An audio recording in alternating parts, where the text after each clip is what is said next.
Welcome along, gamers, to this look at the best upcoming games this March 2018. It might well be a bit wintry outside if you're in the UK or Europe at the moment, but March is right around the corner and there's some awesome games coming up. Stay watching this video to see right through to the end all the releases coming up in March that we think you want to take a look at. There's 10 of them and they're all in release order, so if you start off the video and watch right through to the end, you'll get through to the end of March and all the games releases available. Which ones appeal to you? Let us know in the comments, guys. We've got our picks for this month. There's some really cool games coming up and we're going to look at them just now. Don't miss the indie game version of this video as well on our YouTube channel. We've got indie games for March coming up. We've also got an article with lots of videos and details about these games over on mygameslounge.com, your home of quality gaming coverage, where you can see this video along with lots of information about all the games featured here, guys. So well worth subscribing to the My Games Lounge YouTube channel and checking out My Games Lounge. Let's go with the list. 10. We've got Surviving Mars, gamers. This one's coming out for the PlayStation 4, Xbox One and PC on March the 15th by Haemimont Games, I think I've said that properly, and Paradox Interactive. And this is a settlement builder. It's all about colonizing Mars and surviving through the process of doing so. You're going to choose a space agency, do your resources and financial stuff, and location for your colony. Build domes and infrastructure and research all the things that are available to you on Mars. There's challenges and lots of things to overcome and lots of strategy involved in this one.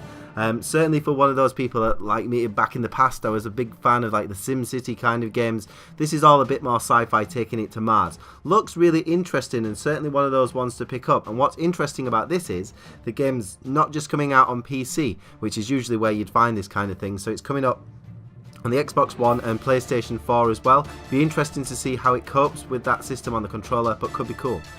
In at 9, gamers, coming out on the 16th of March, we are going back down to the Paradise City on the PlayStation 4, Xbox One and PC, as Burnout Paradise Remastered will be available for you guys from the 16th of March, from the development team at Stellar Entertainment and of course published by EA Games. Burnout Paradise is a bit of a classic. It came out in 2008, really popular version of the game.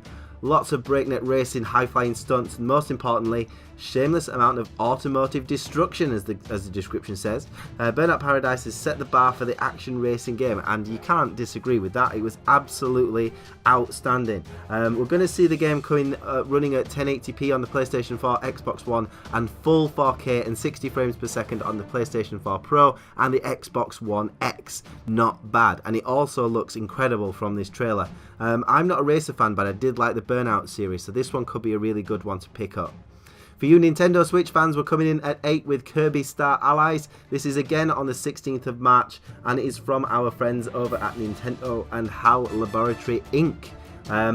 I love my Nintendo Switch. I know lots of gamers out there are really enjoying this amazing console, and Nintendo are not holding back from bringing all the favourite characters to the console this year. And the next introduction of a classic character from the Nintendo universe is Kirby.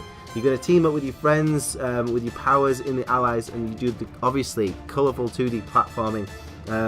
4 players are going to journey through the land together, combining your abilities together to perform special moves and create new powers for yourselves. You're going to throw things at your enemies. I think it's hearts. You throw them at the enemies, and they will become your allies as well. So you can do it single player or with friends. And to be honest, I mean, it's just so charming. I know my children are going to absolutely love playing this. They love the Nintendo Switch and some of the games on it, but I do too, and I'm really looking forward to see Kirby again.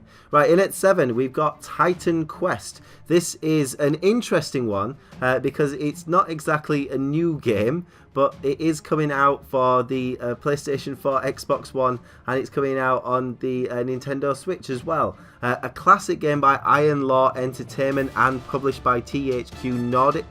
This is a video example of Ragnarok, the expansion coming to the game.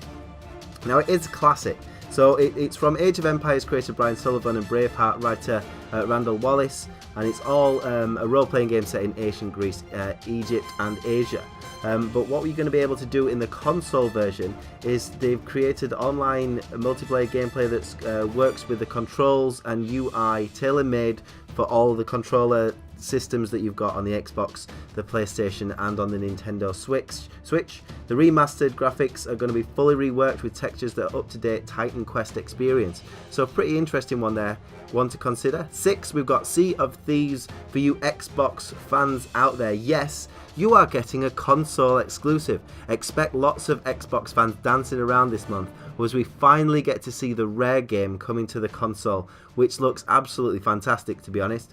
This one is, of course, by Rare developers, in-house development for Microsoft, and it'll be available on March 20th. Now, Sea of Thieves is a new type of multiplayer game, and it takes you to living the life of a pirate in this really cool world. You can play solo or you can play as a group. From what I'm hearing, it's far better to play as a group than it is to play solo, but you can take it on, get out on the seas and have some adventures. There's countless ways to make your mark on the sea in the world. There's voyages, adventures and lots of things to do around and just generally have fun. Looks really, really cool. You can't deny how good Rare are. That could be a great game. In at 5, we've got Attack on Titan 2. That's also coming out on the 20th of March, and it's by the guys at Koei Tecmo, who have had a little bit of a disappointment recently with the release of Dynasty Warriors 2. There's a review on mygameslounge.com, and David was not a fan. But could this one be one to watch this month? It certainly looks pretty interesting and a bit strange. The first game was well received. It's on the PlayStation 4, Xbox One, PC and Nintendo Switch, and this game is where players can enjoy online modes to build friendships and create enemies. There's Wings of Freedom cooperative modes alongside new competitive player versus player modes where you can fight against each other and claim the highest score and ascend to the top of the leaderboard. So there's quite a few multiplayer elements added to this one. But it does involve a lot of working together too. Could be an interesting one, looks a bit strange to me, but you never know. In at 4, we're going back to another remastered game, one that I personally am looking forward to. If you remember, Assassin's Creed Rogue originally came out on the PlayStation 3, just as the kind of the generations were shifting over to the PlayStation 4 and Xbox One. It was kind of to keep the PlayStation 3 people happy, whilst obviously everyone was moving on to the next gen. Now, Assassin's Creed Rogue is a story that's pretty interesting. It's coming to you on March the 20th by the guys at Ubisoft on the PlayStation 4, Xbox One. It's already available on PC and last gen formats. But it's the darkest chapter of Assassin's Creed franchise. It's been remastered 1080p and 4K for the Pro systems and the Xbox One the S and the X. Why did they make them so similar? 18th century North America, looks really cool. Check it out. If you've not played it, it might be worth picking up. I certainly will be because I'm a big Assassin's Creed person, but putting Origins down is quite difficult. Right, if you want to know where I will be during March, number 3 on our list is what I will be doing. Ni no Kuni 2, Revenant Kingdom, is coming out, and it is by the guys at Level 5 Games, and it's being published by Bandai Namco, and I cannot wait. You'll be able to play this on the 23rd of March. And I'm certainly looking forward to it. The original game was an instant classic for its gorgeous art style and the RPG mechanics, but also the story and the way it's told, and this one's going to be even more expansive. It's going to go through into the next level of this story with extra things added, plus it's going to be fully next gen as well, so it's going to look really, really nice. I personally can't wait to play this one, and I know that there's a huge amount of fans out there that'll be wanting to get themselves lost in this kingdom by Level 5 Games. The guys that are behind it are planning to take you to another world and immerse you in some dynamic fights against fierce foes, real-time battle system, and command all you different people that work with you. So cool.